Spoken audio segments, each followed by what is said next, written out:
په جوراب باندې مسح کول او دا ډېره اهمه مسله ده. موضوع باندې مسح کول دا خو اتفاقی مسله ده او غیر نظم چې څنګه به یو څنګه باندې موضوع خبر ده ټول مني. مسله چې کوم اختلافي ده هغې ته اشاره کوم او تاسو له حواله په دې در کوم زموږ چې کوم درسونه د بلوغ المرام هغې شرحه موږ کوو. هلته د جورابو د موضوع دا مسله بالکل تفصیلا موږ بیان کړې ده. الحمدلله هغه درسونه وورئ که به انشاءالله فایده ډېره میلاو شي. په جورابو باندې مسح کېږي او که نه کېږي. زه درته یو څو دلیلونه ښیم، یو څو دا برتم په تادی کې ما رجمه کړي چې بس تاسو ته وښیم. او که په دې باندې یو سړی قرآن او حدیث سره شوق او دا وایي چې زه قرآن او حدیث منمه، په دې به زړه مطمئن کېږي انشاءالله. اولنی حدیث واوره. ثوبان رضی الله عنه حدیث ته وی بعث النبي صلی الله علیه وسلم سریه، رسول صلی الله علیه وسلم یو فوجي دسته ولېږله یو جنگ دپاره. فاصابهم البرد، په هغو باندې سمه یخني راله، سخت یخني به په لاره کې راله.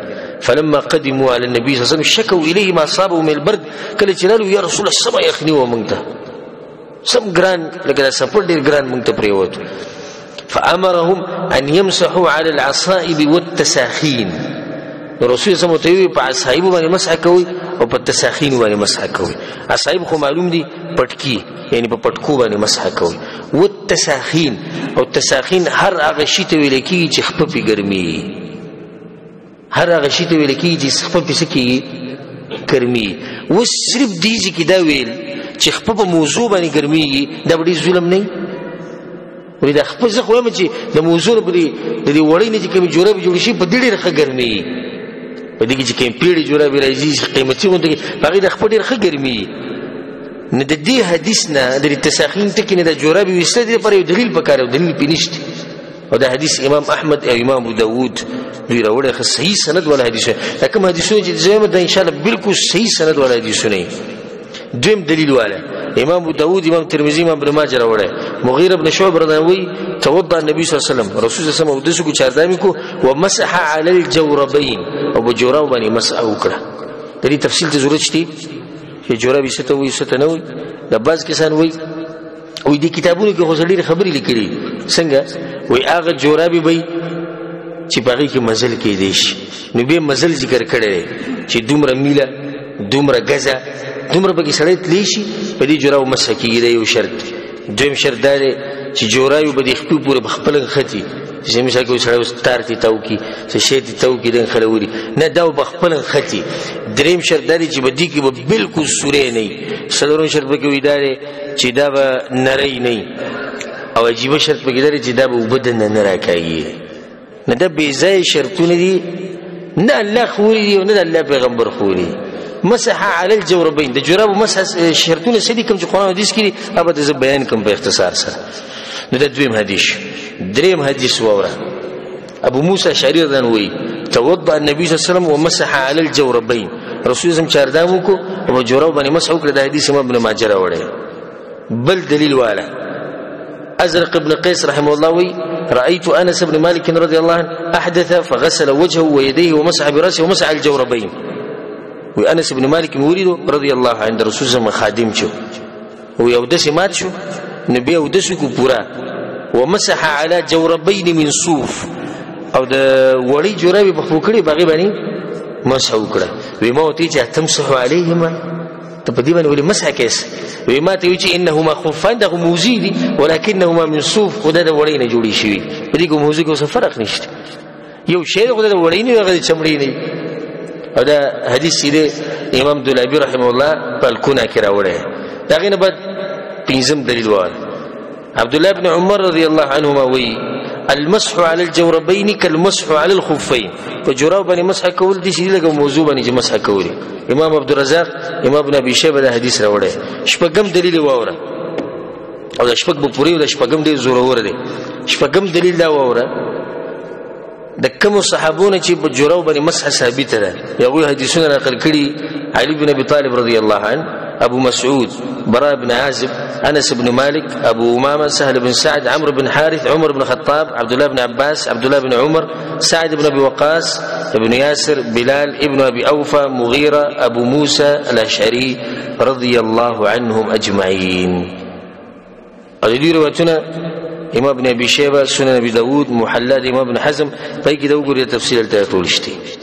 دي ټول صحابه به جوړو باندې مسح کړي او چې دین په دې انسان سره نه مطمئن کی دا خپل کار بل دا چې د موضوع باندې د مسح ول الله مونږ ته اجازه کړې ده. موضوع هم ټول منو کنه ولې مونږ ته اجازه را کړې ها چې سختی جوړ نه شي. نو اوس په دې جوړه چې مسح کې به سختی نه ده ولې مونږ لیدلې نه تلار شوی نه خپل ملک کنه درې جوړي جوړابي بخو کړي سلور جوړي جوړابي بخو کړي د چې ته بدی بوډا باندې وباسي او د چې ته بدی زنانه باندې وباسي او د چې ته دی ماشوم باندې وباسي ته ظلم نه کې. ها د موضوع وستګران دي کده جوړاب وستګران دي ها جوړاب وستګران دي موضوع چې کوله وسداري قوت نه دا خبره کول چې صرف په موضوع کې په جوړابونه کې د کمزوري خبره ده. په اخر کې صرف د شرطونو سریات ساتي د قصلور شرط دي چې په قران او حديث کې شتي په جوړاب باندې او د موضوع په چې بدی باندې مسح کی. اولنې شرط دا دی چې د جوړابي یا د موضوع بدی د چاردام نه بد پخپو کړي او حدیث کې درځي مغیر ابن شعبہ رضی الله عنه رسول الله صلی الله علیه وسلم یو په چاردام کو نو د خپوت چې ورسره فاهویتو نو زور کوشم چې د رسول الله صلی الله علیه وسلم د جوړابي لري کوم یا د موزي رسول الله ماته دعهما فريده فاني ادخلتهما طاهرتين ما ذکر د موزي بخپو کول نو د خپې ما انزلي وي یعنی او دسمو نه د ودس نه بعد چې جوړاوي بخپو کې باغ باندې مسح کی او چې سړی د ودس ماته جوړاوي بخپو کړي به مسح کوي مسح کی نه کی ځکه چې کم ټیم کې چې د جوړاوي بخپو کول باغ ټیم کې د ودس نو دویم شرط دا دی چې د جوړاوي یا د موزي په پاکي پليتي بنئ. اوس یو سړی چې جوړای په فوکړی دي چې موزي چې هغه پلیتی دی باندې پلیتوال لګیدل چې پلیتی دی باندې څنګه مسح کی. دریم شرط دا دی چې د مسحبه په هغه او د سمات کې کیږي چې دغه د لاسه په انسان باندې صرف چاردام لازمي او غسل بینه لازمي. کله انسان او د دې سمات شو چې بده باندې غسل لازم شو نو غسل کې په جورابو یا په موضوع باندې مسح نشتی. جوړاو باندې یا په موضوع باندې مسح د چاردام چې کله به انسان باندې لازم شي په دغه او د سمات کې. سلورم شرط چې دا غداري چې د مسح په جوړابو باندې یا په موضوع باندې دا په دې مدت کې دن نه او مدت چې د مقیم د پر سورې ورځ او شپه یو ورځ او شپه او د مسافر د لپاره درې ورځې او درې شپې. دا یو څو شرطونه دي چې دا په قران کې راغلي او په حدیثونو کې قران حدیث ته شرطونه ثابت راغلي نه لوي کوم شرطونه کمزوري او سید دومره ده چې دا مدت به کم زینه شروع کی دا به د فائدې لپاره ذکر کو. مدت شروع کیږي د اولنۍ مسحنه دي چې یو سړی د سحر سلور بجې جوړای بخپو کړي او د شیو کو جوړای بخپو کړي او منزل لاړ نه بجو کې دا د سمات شو په یو لس بجې باندې د چاردامو کو او مسح وکړه نو ټیم د کم جنې شروع شو یو لس بجو نه شروع شو دا کوم وخت جوړای بخپو کړي غینه ټیم نه شروع کی دا د چې کم ټیم کومات شروع دینه ټیم نه شروع کی ټیم شروع کیږي د اولنۍ مسح نه کوم چې د یو د سمات نه بعد وکړه. د باز مسلې اگر که دلته نور تفصیل من کولای شو ټیم راځي دومره نشتی